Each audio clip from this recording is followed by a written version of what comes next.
welcome to the uni-max workshop. My name is Tomasz Krasinski, and this time I want to introduce you to Rockler products for gluing joints with laminated dowels. If you have ever tried to make a box and used laminated dowels to join the corners, you have probably dealt with how to press them in and how to clamp them. Because the dowels are usually made a bit longer so that they extend beyond the wall of the box, allowing you to sand the overhang smooth after they dry. So that rules out using a standard clamp directly in those corners, and as soon as you use it a little closer to the center of the wall, there is quite a significant deflection, and in that bent state, the glue can also set, and then you simply end up with a deformed box. If it remains open, it's more of an aesthetic issue, but the moment you want to place some kind of performance there, whether from above or by inserting from the side, it becomes a problem. When I was thinking about how to solve it, I came up with just such combs that would fit perfectly between the dowels and then be tightened using regular common clamps. And when I found out that someone else had a similarly brilliant idea as mine, but had also managed to produce it and sell it, I requested all three sizes. The smallest one is 1/4 inch, the gray one is 3/8, and the blue one is 1/2 inch. If inches mean nothing to you, just remember that this is 6.35 millimeters. This is approximately 9.5 millimeters. And this is 12.7 millimeters.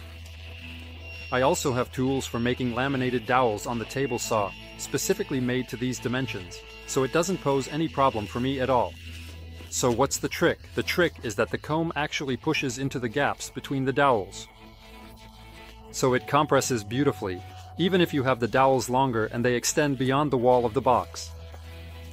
It's handy that it's rounded on the outside like this, so you can use any bar clamp, and the notches you see here were originally designed for coins, allowing you to insert a coin to set the position of the strap equally from the edge at all four corners, preventing the strap from slipping. Unfortunately, it is made for thin coins, only 1.5 millimeters, which might be some American cents, but no Czech coin fits into it, so you would have to cut something out of some thin sheet metal. But it's just a supportive tool. You can use it, but you don't have to. If you find that these tools are relatively short, you may want a taller box, or the joint for the laminated dowels will simply be longer than the length of the tool, so you can stack any number of them together, and they will connect beautifully.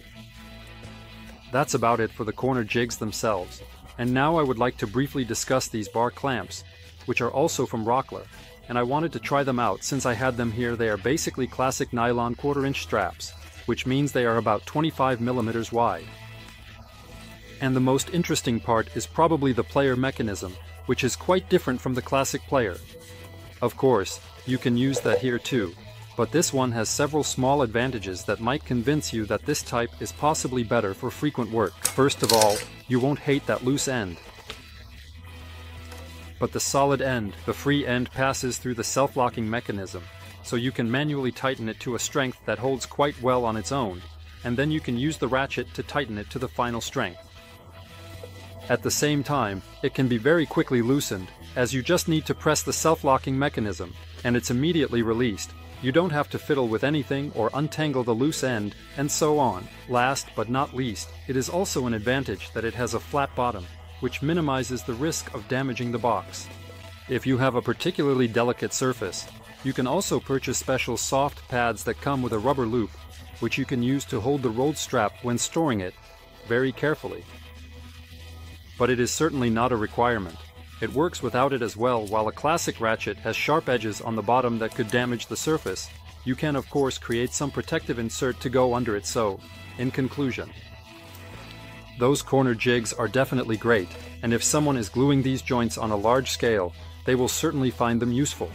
Those bar clamps are more like the cherry on top. I like them, and I find them easy to work with, but they are definitely not a requirement for making something like this. Even ordinary clamps will suffice, so it only depends on how you choose to proceed.